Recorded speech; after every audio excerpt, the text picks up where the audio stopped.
Students, welcome you all in shape creation academy.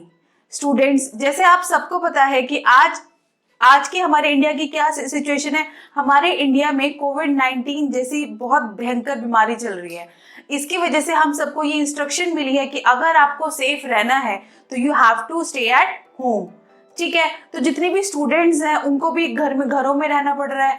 ठीक है, वो कॉलेज नहीं जा पा रहे हैं, अपनी फैकल्टी से फेस टू फेस कम्युनिकेट नहीं कर पा रहे हैं, उनको ट्यूटोरियल्स नहीं मिल पा रहे हैं। ठीक है, उनको ऑफलाइन क्लासेस नहीं हो रही, उनकी ऑनलाइन क्लासेस हो रही है। ऑनलाइन क्लासेस में उनके कुछ डाउट्स क्लियर होते हैं, कुछ डाउट्स क्लियर नहीं हो पाते। ठीक है, तो स्टूडेंट के सामने बहुत सारे प्रॉब्लम्स वो स्टूडेंट्स फेस कर रहे हैं। ठीक है, तो कई स्टूडेंट की तरफ से मेरे पास रिक्वेस्ट है कि मैम आप फाइनेंशियल मैनेजमेंट पे वीडियोस प्रिपेयर करो। ठीक है, तो उन सब प्रॉब्लम को माइंड में रखते हुए स्टूडेंट्स की प्रॉब्लम को सॉल्व करने के लिए मैंने इजी वे में ये वीडियोस प्रिपेयर करी हैं। स्टूडेंट्स, जो आज का सेशन है उसमें हम फाइनेंशियल मैनेजमेंट की इंट्रोडक्टरी क्लास लेंगे।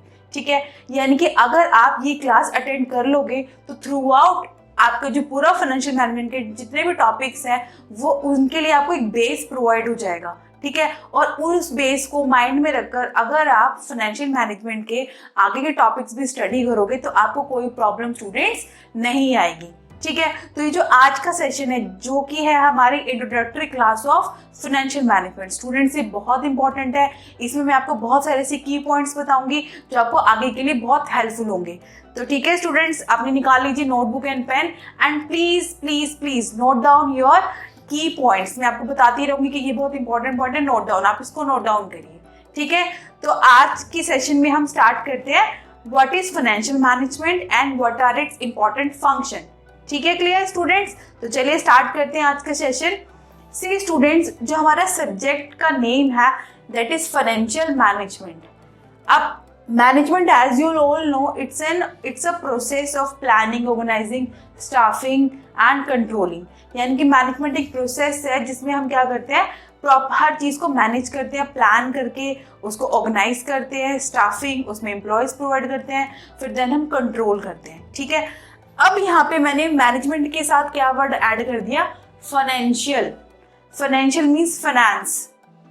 क्लियर? अगर स्टूडेंट्स में सिंपल टर्म से बोलो व्हाट इज फाइनेंस, फाइनेंस क्या है, जैसे हम ये बोलते हैं मैंने पर्टिकुलर बाइक फाइनेंस की है। ठीक है, मैंने कार फाइनेंस करवाई है। इसका मतलब क्या होता है कि आपने वो पर्टिकुलर बाइक या पर्टिकुलर कार परचेज करने के लिए मनी का अरेंजमेंट किया है और मनी अरेंज करके आपने उस मनी को वहां पे क्या कर दिया है, यूटिलाइज कर दिया है। ठीक है, तो सिंपल टर्म्स में अगर आपसे कोई पूछे व्हाट इज फाइनेंस, तो finance is the provision of money at the time when it is required. It is a provision of money, यानी कि आप क्या कर रहे हो, मनी का अरेंजमेंट कर रहे हो जब आपको वो उस मनी की क्या है, रिक्वायरमेंट है स्टूडेंट्स, है ना, यही तो हुआ फाइनेंस। अब now what is financial management. See student, मैंने यहाँ पे ये कुछ वर्ड्स लिखे हैं। Financial management means planning and controlling of financial resources. अब ये what is financial resources means firm के ऐसे रिसोर्सेज जो आपके फंड्स, पैसों से रिलेटेड है, जैसे cash in hand, cash at bank. ठीक है, आपकी हाईली लिक्विड एसेट्स, यानी कि जो कैश रिलेटेड आपकी एसेट्स है, जो लिक्विड फॉर्म में आपके पास एसेट्स है, वो क्या कहलाती है, आपके फाइनेंशियल रिसोर्सेज कहलाती है। ठीक है, तो आप फाइनेंशियल मैनेजमेंट ये स्टडी करोगे कि किस तरीके से आप अपने फाइनेंशियल रिसोर्सेज को प्लान कर सकते हो और कंट्रोल कर सकते हो। If I am talking about plan, तो प्लान में क्या आएगा आपका, procurement of funds from suitable sources, guys. यानी कि आप इसमें ये देखते हो, ये देखो, ये सबसे मेन फर्स्ट काम आप करते हो फाइनेंशियल मैनेजमेंट के अंदर। आप ये देखते हो कि आपको बिजनेस की एक्टिविटी को फाइनेंस करने के लिए आपको फंड्स कहाँ से रेज करने हैं। फंड्स मतलब आपके माइंड में जाना चाहिए पैसा। आपको पैसा कहाँ से लेना है, कौन से सोर्स से लेना है, कहाँ से लेना है। ठीक है, तो प्रिक्योरमेंट, आप प्रिक्योर मतलब अरेंज करना, फंड्स को एक्वायर करना, तो प्रिक्योरमेंट ऑफ फंड्स मतलब मनी फ्रॉम सुटेबल सोर्स। अब ये जो वर्ड है ना सुटेबल सोर्स गाइस स्टूडेंट्स, तो ये मैं आपको अच्छे से एक्सप्लेन करूंगी। ठीक है, सी सोर्सेज मतलब आपको मनी कहाँ से अरेंज करनी है। ठीक है, वैसे तो आपको सिंपल से बताया, हम पैसे बैंक से भी बोरो कर सकते हैं, एक ओनर भी बिजनेस के अंदर कैपिटल इन्वेस्ट कर सकता है, बट कंपनीज के अंदर अगर फर्म को कंपनी को फंड बोरो करने हैं तो हम ये दो चीज मान के चलते हैं कि आप फंड रेज कर रहे हो फ्रॉम डेप्ट, डेप्ट को बोल सकते हैं debentures, and from the equity, इसको बोल सकते हैं शेयर होल्डर फंड्स।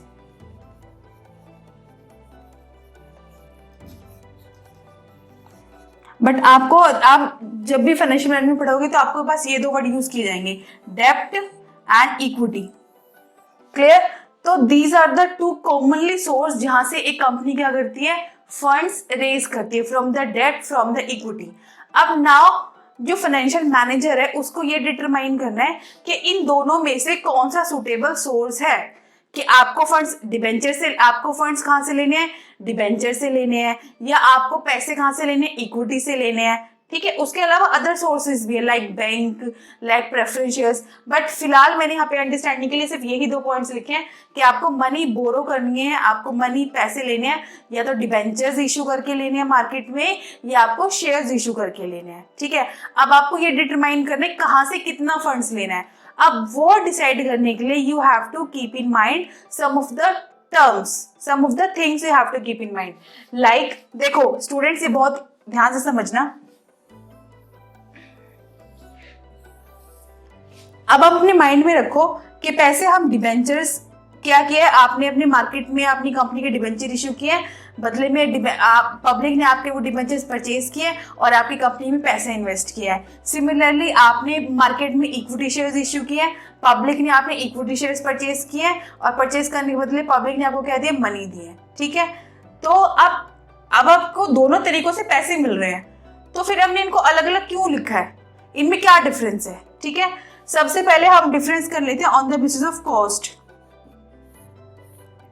कॉस्ट का मतलब क्या होता है कि अगर आप बैंक से लोन ले रहे हो, सपोज अगर आपने बैंक से लोन लिया 1 लाख रुपीस का, ठीक है, ये लोन लिया है और इस लोन के ऊपर आपको हर मंथ 20% क्या पे करना पड़ रहा है, इंटरेस्ट पे करना पड़ रहा है। तो 1 लाख का 20% कितना है, 20,000 रुपीज। तो ये जो 20,000 रुपीज है ये आपको इंटरेस्ट पे करना पड़ रहा है, यानी कि ये 1 लाख रुपीज के लोन के बदले आपको हर मंथ 20,000 रुपीज का क्या पे करना पड़ रहा है, इंटरेस्ट। सो ये जो 20,000 रुपीज है ये कॉस्ट है इस 1 लाख रुपए को यूज करने के लिए। ठीक है, समझ में आया? तो कॉस्ट का मतलब क्या होता है कि अगर आप कहीं से फंड्स बोरो करते हो तो इन रिटर्न आपको जो पे करना पड़ रहा है that is the cost of the firm. ठीक है, अब अगर आप पैसे ले रहे हो फ्रॉम द डिबेंचर से तो ये आपके लेस कॉस्टली होते हैं। ठीक है, और अगर आप पैसे ले रहे हो शेयर होल्डर से तो ये क्या होते हैं, हाई कॉस्ट, इनकी जो कॉस्ट होती है वो क्या होते हैं, हाई कॉस्टली होते हैं। अब अगर आप पैसे डिबेंचर से इश्यू करते हो तो इन रिटर्न आपको क्या पे करना पड़ता है, इंटरेस्ट, और इक्विटी शेयर होल्डर को इन रिटर्न में आपको क्या पे करना पड़ता है, डिविडेंड। स्टूडेंट्स, जो नॉन कॉमर्स स्टूडेंट्स हैं प्लीज वो अपने माइंड में रखो, जैसे अगर आप कहीं काम करते हो तो आपको इन रिटर्न सैलरी मिलती है, तो कोई लोग उसको सैलरी बोल देते हैं, कोई लोग वेजेस बोल देते हैं, कोई लोग तनख्वाह बोलते हैं। तो वो है क्या, बेसिकली आपने काम किया है, बदले में आपको पैसे मिल रहे हैं, बस नाम अलग अलग दिए हैं। ठीक है, तो सिमिलरली यहाँ पे यही है कि आपने मतलब आपकी कंपनी ने डिबेंचर से मनी रेज करी है और आपकी कंपनी मनी रेज करने के बदले डिबेंचर होल्डर को क्या पे कर रही है, इंटरेस्ट पे कर रही है, रिटर्न में क्या दे रही है, इंटरेस्ट दे रही है। आपने शेयर होल्डर से मनी रेज करा है और रिटर्न में क्या पे कर रही है, डिविडेंड। तो ये है वही रिटर्न, रिटर्न में क्या दे रहे हो, डिबेंचर। आप ये ध्यान रखना, ये नोट डाउन कर लो कि डिबेंचर होल्डर को हम रिटर्न में क्या पे करते हैं, इंटरेस्ट, और शेयर होल्डर को हम रिटर्न में क्या पे करते हैं, डिविडेंड। ठीक है, अब कॉस्ट की अगर हम बात करें तो कंपनी के पॉइंट ऑफ व्यू से जो डिबेंचर्स होते हैं वो लेस कॉस्टली होते हैं और जो शेयर होल्डर होते हैं वो क्या होते हैं, हाई कॉस्टली। अब ये कॉस्ट हमने कैसे डिटरमाइन की है स्टूडेंट्स, अब एक और पॉइंट ले लेती हूँ मैं, रिस्क। एक और पॉइंट मैंने यहाँ पे ले लिया, रिस्क। ठीक है, अब रिस्क का क्या मतलब है, सपोज मैं डिबेंचर होल्डर हूँ, ठीक है, मैंने इस पर्टिकुलर कंपनी को क्या किया, पैसे दिए। अब पैसे ले लिए कंपनी ने, उन पैसों को कंपनी क्या करेगी, उससे उन पैसों को यूज करेगी, या कोई प्लांट परचेज कर लिया हमने, कहीं इन्वेस्ट कर दिए, तो वहां से कंपनी को पैसा मिलेगा। और वहां से कंपनी पैसा लेके मुझे क्या पे करेगी, इंटरेस्ट पे करेगी। ठीक है, अब सपोज मैं डिबेंचर होल्डर हूं, तो मैंने कंपनी को पैसा दे दिया। ठीक है, अब चाहे वो उस पैसे को कंपनी यूज करे या ना करे, कंपनी को प्रॉफिट हो चाहे ना हो, ठीक है, लेकिन कंपनी मुझे मेरा रिटर्न यानी कि मुझे मेरा इंटरेस्ट देगी ही देगी। इट इज कंपल्शन, ये बहुत कंपल्सरी है फर्म के लिए कि कंपनी के लिए, चाहे कंपनी को प्रॉफिट हो चाहे लॉस हो। अगर कंपनी ने डिबेंचर होल्डर से मनी ली है तो उनको उनका इंटरेस्ट कंपनी को देना ही पड़ेगा। ठीक है, तो ये रिस्क, अगर मैं रिस्क को हम दो तरीके से स्टडी करते हैं, from the company point of view. अगर मैं कंपनी के पॉइंट ऑफ व्यू से बात करूं, ये हाई रिस्क की है। हाई रिस्क की समझ में आया स्टूडेंट्स कि अगर कंपनी को प्रॉफिट हो चाहे लॉस हो, कंपनी को डिबेंचर होल्डर्स को उनका इंटरेस्ट जितना भी बनता है ईयरली वो देना ही पड़ेगा। ठीक है, तो अब कंपनी के ऊपर एक तरीके का बर्डन रहेगा। ठीक है, कि भाई कंपनी को देना ही देना है। इसी वजह से बोलते हैं जो डिबेंचर्स है वो हाई रिस्क की हैं। ठीक है, अब अगर मैं रिस्क की बात करूं फ्रॉम द डिबेंचर होल्डर, अब पहले जो मैंने रिस्क स्टडी किया था वो कंपनी के पॉइंट ऑफ व्यू से किया था कि कंपनी के पॉइंट ऑफ व्यू से जो डिबेंचर्स है वो हाई रिस्क की है, क्योंकि कंपनी को देना ही पड़ेगा उनका रिटर्न, चाहे कंपनी को प्रॉफिट हो चाहे लॉस हो। तो अब जो debenture, I am the debenture holder, मुझे कोई प्रॉब्लम नहीं है, मैं आराम से, मैंने कंपनी को पैसे दे रखे हैं और मैं आराम से, मुझे कोई टेंशन नहीं है, क्योंकि मुझे पता है कि मुझे कंपनी मेरा पैसा देगी ही देगी, चाहे कंपनी को प्रॉफिट हो चाहे लॉस हो। तो मेरे लिए क्या है कि अगर एज अ इन्वेस्टर मैंने किसी कंपनी के डिबेंचर्स परचेज कर रखे हैं तो I am in the safest position, मैं सेफ हूं, मुझे कोई प्रॉब्लम नहीं होने वाली। तो अगर मैं इन्वेस्टर के पॉइंट ऑफ व्यू से बात करूं तो जो डिबेंचर्स है वो हाईली सेफ है, वो सेफ इन्वेस्टमेंट है, क्योंकि मुझे बैठे बैठे मिलेगा ही मिलेगा, मुझे किसी तरह की टेंशन नहीं है कि किसी साल अगर कंपनी को प्रॉफिट नहीं हुआ तो कंपनी मुझे मेरा रिटर्न नहीं देगी, मुझे मिलेगा ही मिलेगा। इतना क्लियर है। अब जहां पे भी रिस्क कम होता है, अगर मैं इन्वेस्टर के पॉइंट ऑफ व्यू से बात करूं, वहां पे रिस्क कम है तो वहां पे अल्टीमेटली जो कॉस्ट है वो भी क्या होगी, आपकी कम ही होगी। जैसे फॉर एग्जाम्पल मैं बात करूं, अगर आपके पास आपके दो फ्रेंड है, फ्रेंड ए फ्रेंड बी, आपको पता है जो फ्रेंड ए है आपका वो भी आपसे 1 लाख रुपए मांग रहा है और जो बी है वो भी 1 लाख रुपए मांग रहा है। अब जो ए है आपको उसके ऊपर पूरा बिलीव है कि ये आपको आपके पैसे टाइमली रिटर्न कर देगा, तो आप उसको लोन दे दोगे कम इंटरेस्ट रेट पे। आपने उसको लोन दे दिया 10% इंटरेस्ट रेट पे। और जो बी है आपको उसे बिल्कुल भी बिलीव नहीं है, आपको पता ही है किसी तरह का फ्रॉड करेगा ही करेगा फ्यूचर में जाके, तो आपको वहां पर रिस्क लग रहा है, तो आप क्या करोगे, आप उसको लोन तो दोगे ही दोगे, ठीक है, बट आप क्या करोगे, जो इंटरेस्ट रेट है वो क्या कर दोगे, बढ़ा दोगे। ठीक है, तो जहां पर रिस्क फैक्टर ज्यादा होता है from the investor point of view, वहां पे जो कॉस्ट होती है वो अल्टीमेटली क्या होती है, ज्यादा होती है। ठीक है, अब जो डिबेंचर होल्डर है उनको इस पर्टिकुलर यहाँ पे कंपनी में पैसे लगाने में कोई नुकसान नहीं है, ना किसी तरह का कोई रिस्क है, तो इसी वजह से जो उनकी जो कॉस्ट होती है वो क्या होती है, कम होती है। ठीक है, क्लियर है डिबेंचर का पॉइंट। अगर आपसे कोई पूछे डिबेंचर क्या है स्टूडेंट्स, तो आपके माइंड में सिंपल ही जाना चाहिए, कंपनी के पॉइंट ऑफ व्यू से डिबेंचर एक सोर्स है जहां से कंपनी फंड्स क्या कर सकती है, रेज कर सकती है। अब वो कैसा सोर्स है, कंपनी क्या करती है, मार्केट में डिबेंचर इशू करती है, पब्लिक उस डिबेंचर को परचेज करते हैं और परचेज करने के बदले वो कंपनी को क्या, कंपनी में क्या इन्वेस्ट करते हैं, मनी इन्वेस्ट करते हैं। अब कंपनी के पास वो मनी आ गई, एक तरीके से कंपनी ने वो मनी क्या कर लिया, बोरो कर लिया।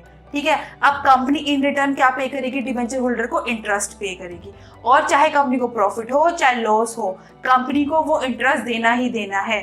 इसीलिए ये लेस कॉस्टली तो है, बट कंपनी के पॉइंट ऑफ व्यू से क्या है, हाईली रिस्की। ये ध्यान रखना स्टूडेंट्स, ये आगे भी बहुत काम आएगा आपके। जो डिबेंचर्स है वो एक ऐसा सोर्स है जो लेस कॉस्टली है बट हाईली रिस्की है, और क्यों है इसका रीजन मैंने आपको बता दिया है। ठीक है, डन, आगे बढ़े। अब आ जाते हैं इक्विटी पे। अब जो इक्विटी है वो हाईली कॉस्टली है। हाईली कॉस्टली इसलिए है क्योंकि अगर सपोज कंपनी को किसी साल प्रॉफिट नहीं हुआ तो कंपनी इनको इनका रिटर्न किस फॉर्म में पे करती है, डिविडेंड की फॉर्म में, तो कंपनी इनको इनका रिटर्न पे नहीं करेगी। कंपनी जो इनका डिविडेंड है वो क्या कर सकती है, होल्ड कर सकती है। और ऐसा नहीं कि लॉस हो तभी, अगर कंपनी को ऐसा लग रहा है कि कंपनी को अभी जो प्रॉफिट है वो इनको नहीं देना, उसको हमें क्या करना है, सेव करना है, उसको रिटेन करके रखना है फॉर द फ्यूचर पर्सपेक्टिव। तो उस केस में भी कंपनी के पास राइट है कि कंपनी इनका डिविडेंड क्या कर सकती है, होल्ड कर सकती है। ठीक है, तो ये अब कंपनी के ऊपर कोई बर्डन नहीं है।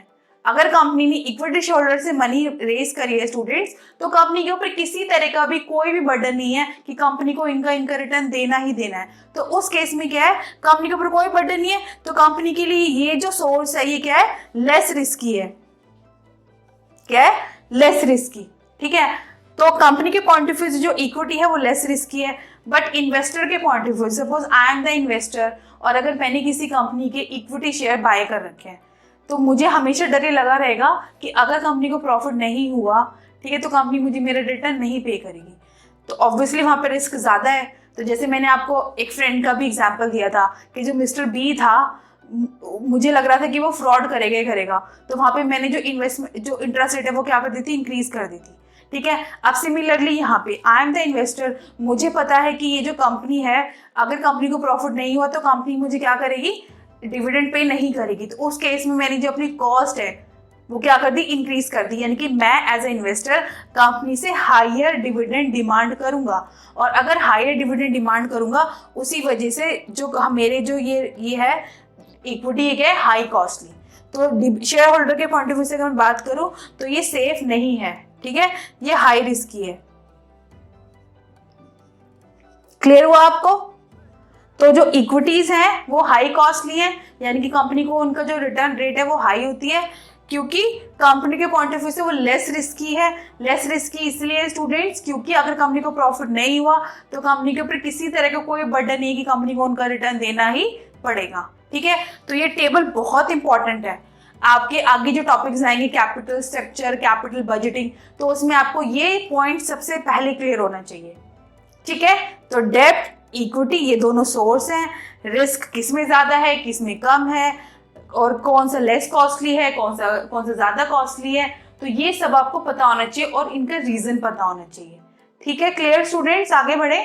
तो जो फाइनेंशियल मैनेजर है उसको ये डिटरमाइन करना पड़ता है कि उसको कौन से सुटेबल सोर्स से फंड्स रेज करने हैं, whether from the debentures and whether from the equity, by keeping in mind the things like cost, like risk।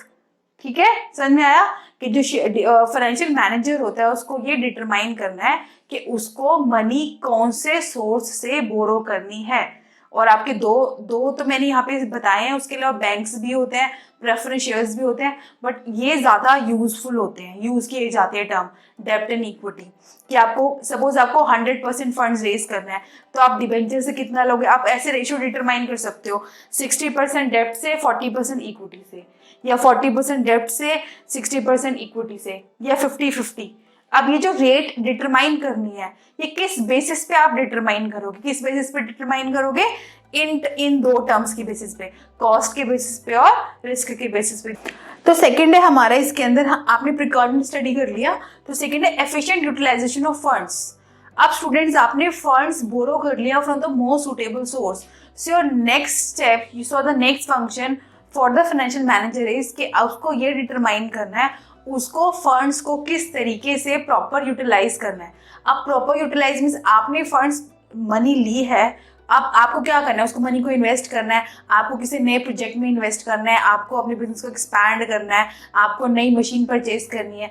तो आप जहाँ पे भी उस मनी को इन्वेस्ट करोगे, आपको अपने माइंड में क्या रखना है, उसका प्रॉपर यूटिलाइजेशन होना चाहिए। अब आप ये कैसे डिटरमाइन करोगे कि उस पर्टिकुलर प्रोजेक्ट से वो कितना मिनिमम प्रॉफिट होना चाहिए। मैं यहाँ पे एक सिंपल सा एग्जांपल ले लेती हूँ गाइस। फॉर एग्जांपल, आपने क्या किया है, 1 लाख रुपीस की मनी बोरो की है, आपने 1 लाख रुपीस का लोन लिया है। अब इस 1 लाख रुपीस के लिए आपको मंथली 10% इंटरेस्ट पे करना पड़ रहा है। कितना? 10,000 रुपीज, यानी कि आपको ये क्या होगा, इसकी इंटरेस्ट पे करना पड़ रहा है। That is 10,000 is the cost of 1 lakh rupees. आपको 1 लाख रुपीज यूज करने के बदले आपको मंथली 10,000 रुपीज का इंटरेस्ट पे करना पड़ रहा है। ठीक है, तो आपको ये ध्यान रखना है, इस 1 लाख रुपीज को आप कहीं पर भी इन्वेस्ट करो, XYZ किसी भी पर्पज में, वहां से मिनिमम आपको 10,000 रुपीज तो अर्न करने ही करने, मिनिमम 10,000 रुपीज मैं बोल रही हूँ, that is a cut off rate. आपको मिनिमम 10,000 रुपीज तो अर्न करने ही करने, ताकि आप अपने बोरोवर्स को उनका जो इंटरेस्ट है वो टाइमली पे कर दो, ठीक है। लेकिन हम 10,000 से क्या ज़्यादा से जो ज़्यादा रेट डिटरमाइन करके चलते हैं, ताकि आप इंटरेस्ट अपनी कॉस्ट भी आराम से पे कर दो और आपको प्रॉफिट भी हो जाए। जैसे फॉर एग्जांपल आपको इस पर्टिकुलर प्रोजेक्ट में मनी इन्वेस्ट करने के बाद आपको 15,000 रुपये मिल रहे हैं, तो उससे क्या होगा, आप 10,000 रुपीज़ की कॉस्ट पे कर दोगे अपने बोरोवर्स को, और जो 5,000 that will be your profit. Clear है? आप सबको मीनिंग क्लियर है? तो these are the two main functions या these are the two main steps जो हम फाइनेंशियल मैनेजमेंट के अंदर पूरी में स्टडी करेंगे। यानी कि financial management is the process in which your financial manager has to determine from which source he has to raise the funds, किस सोर्स से उसको फंड्स रेज करने हैं, by keeping in mind the two things, one is cost, one is risk, ठीक है। Then after raising the funds from suitable sources, उसको funds को proper तरीके से यूटिलाइज करना है, ताकि फर्म की जो अर्निंग है वो अल्टीमेटली क्या हो सके, इंक्रीज हो सके, ठीक है। ये पॉइंट्स क्लियर है स्टूडेंट्स? ये मीनिंग, अगर आपको ये टॉपिक क्लियर हो जाएगा तो आपके इसके फंक्शंस और इसके जो आगे के जो टॉपिक्स हैं वो इजिली समझ में आ जाएंगे, ठीक है। ये डन है, तो अगले टॉपिक पे हम मूव ऑन करें। सो जो हमारा नेक्स्ट टॉपिक है दैट इज फंक्शंस। मैं यहां से इसको रब कर देती हूं। जो हमारा अगला टॉपिक है दैट इज फंक्शंस।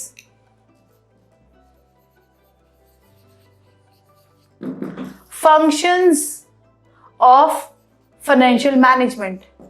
आप इसको फंक्शंस बोल दो, कभी कभी आपके एग्जाम में आता है what are the functions of FM, what are the आपकी एक्टिविटीज कौन कौन सी परफॉर्म होती है, स्कोप क्या है, नेचर क्या है। तो ये सारे पॉइंट्स इसके फंक्शंस हैं। या आपसे ये पूछ लिया जाए कि जो फाइनेंशियल मैनेजर है वो कौन कौन से डिसीजन लेता है, ठीक है। तो ऐसे तो वो बहुत सारे नंबर ऑफ डिसीजन लेता है, लेकिन मैं यहाँ पे सिर्फ आपको 4 इंपॉर्टेंट फंक्शन बताऊंगी जो बहुत इंपॉर्टेंट है, और पूरी फाइनेंशियल मैनेजमेंट उन्हीं 4 डिसीजन के ऊपर बेस्ड है। So the first function is financing decision.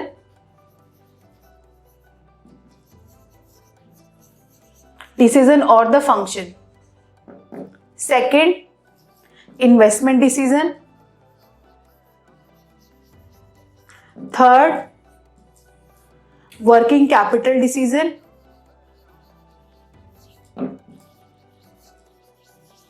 And fourth one is dividend policy decision.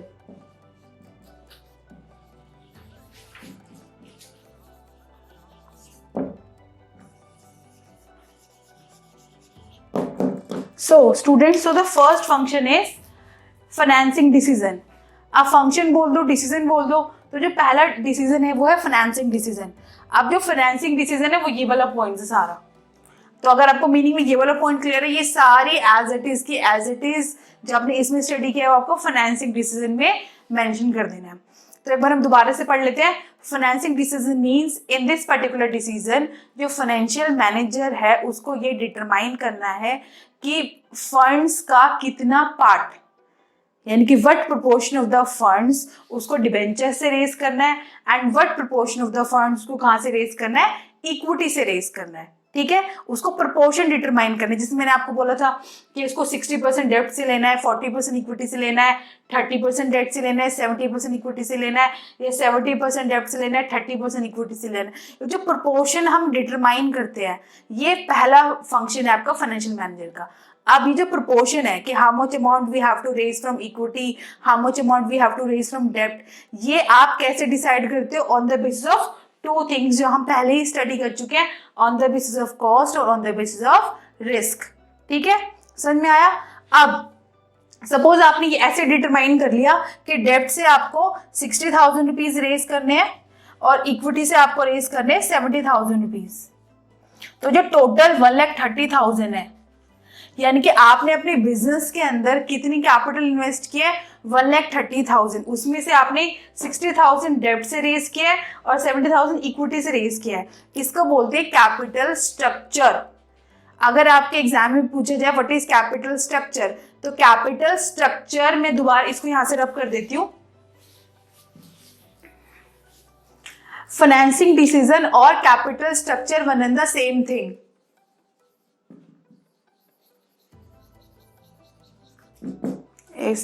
Structure.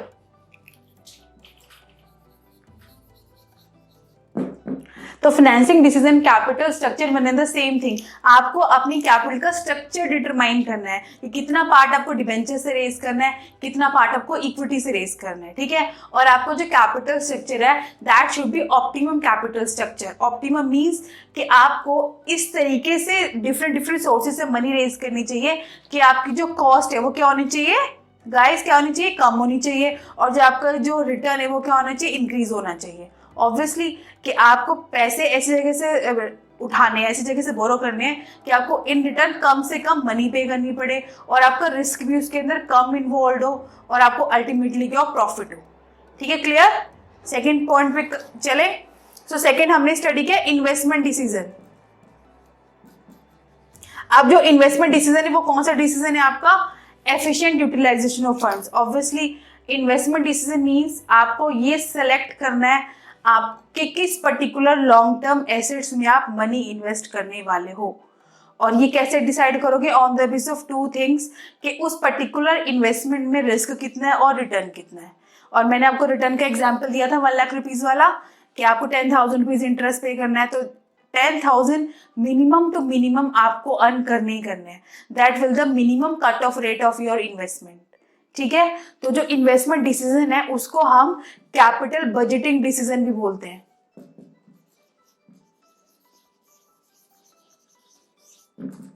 तो इन्वेस्टमेंट और capital budgeting decision one and the same thing, कि इन दिस आपको ये डिटरमाइन करना है कि आपको कौन सी लॉन्ग टर्म इन्वेस्टमेंट में मनी इन्वेस्ट करनी है। ठीक है, third point is working capital decision.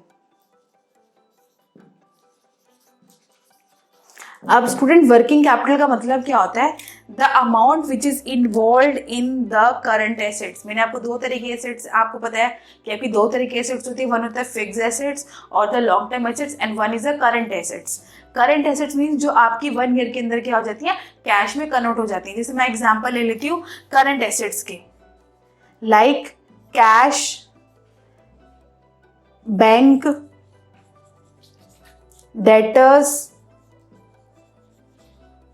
तो ये जो एसेट्स हैं ये आपकी करंट एसेट्स होती है, और इन एसेट्स के अंदर जितना भी अमाउंट इन्वॉल्व होता है उनकी हेल्प से आप अपनी करंट लायबिलिटीज को क्या करते हो, पे करते हो। ठीक है, अब इन एसेट्स के अंदर जो अमाउंट इन्वॉल्व है, अमाउंट मतलब सपोज आपके पास कैश 50,000 का है, डेटर्स आपके 1 लाख रुपीज के, तो जो अमाउंट इन्वॉल्व है वो अमाउंट नहीं ज्यादा होना चाहिए ना ही कम होना चाहिए, क्योंकि अगर वो अमाउंट ज्यादा है तो यानी कि आपने बेफालतू में अपनी करंट एसेट्स में बहुत सारा अमाउंट इन्वॉल्व करके रखा है। अगर आप एक कम अमाउंट, उस ज्यादा अमाउंट को आप कहीं और इन्वेस्ट कर देते, वहां से आपको क्या मिल जाता, रिटर्न।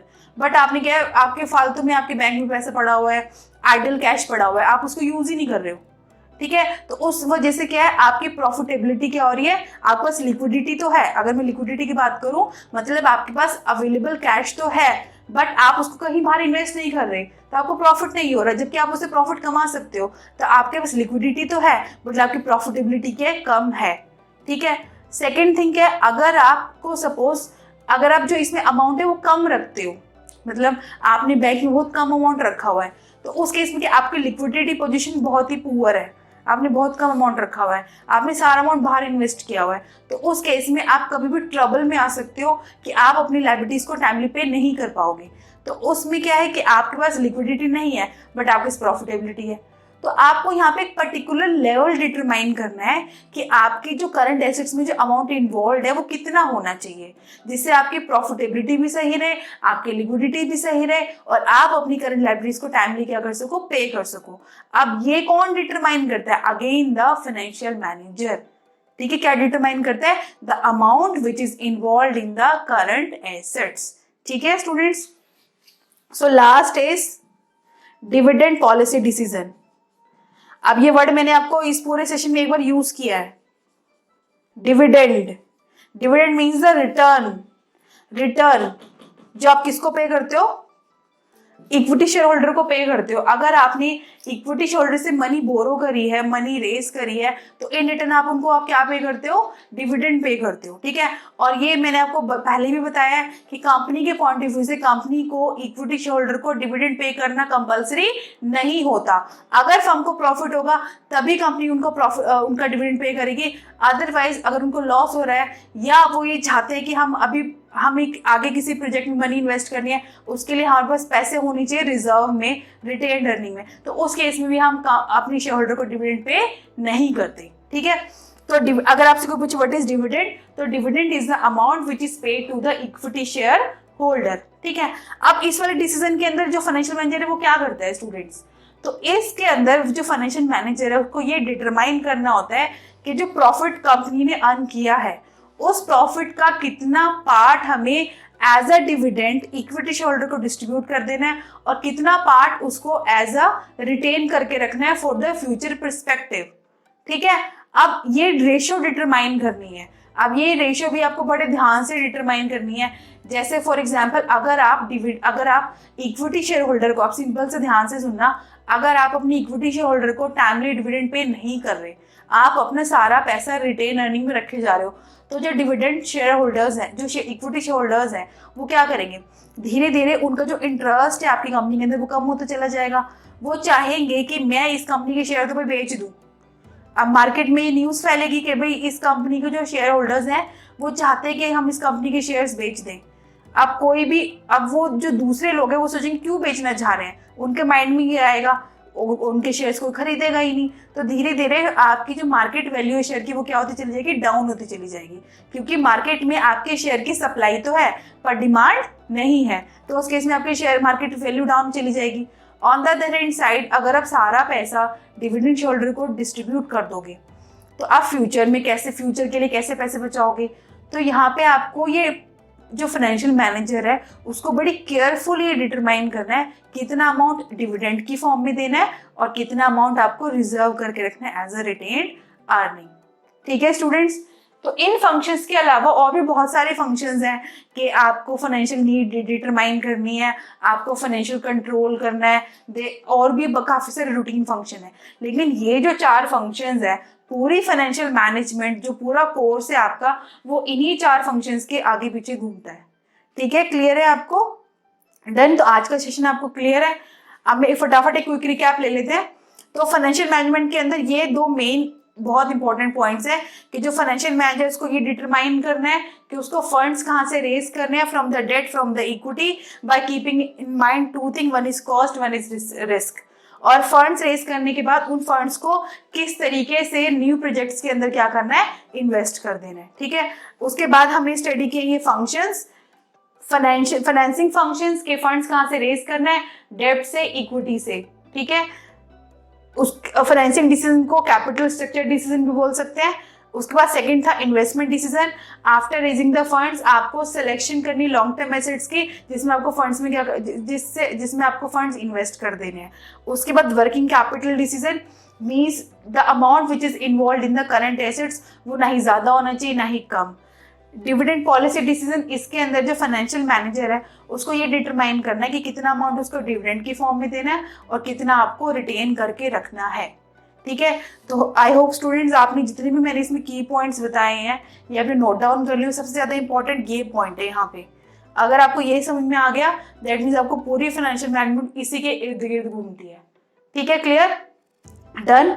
तो अगर आपको इस पूरे टॉपिक में कोई भी डाउट है स्टूडेंट्स, तो मुझे आप नीचे कमेंट सेक्शन में अपने मैसेज छोड़ सकते हैं, मैं आपकी क्वेरी दूर करूंगी। मेरा फ़ोन नंबर भी वहाँ पे है, आप मुझे कॉल करके कोई भी क्वेरी है वो आप मुझसे पूछ सकते हैं। अगर आपको इसके नोट्स चाहिए, कौन सी बुक से मैंने रेफर किया है, तो वो भी मैं आपको बता सकती हूँ, ठीक है। तो आप किसी भी तरह की क्वेरी के लिए मुझे अप्रोच करिए। तो अगर आपको मेरी पूरी वीडियो अच्छी तरीके से समझ में आई हो, आपको कोई भी अगर प्रॉब्लम है तो प्लीज़ मुझसे कांटेक्ट करिए। तो वीडियो अगर मेरी अच्छी लगी तो प्लीज़ इसे लाइक करिए, शेयर करिए अपने फ्रेंड्स के साथ, अपने कलीग्स के साथ, ठीक है।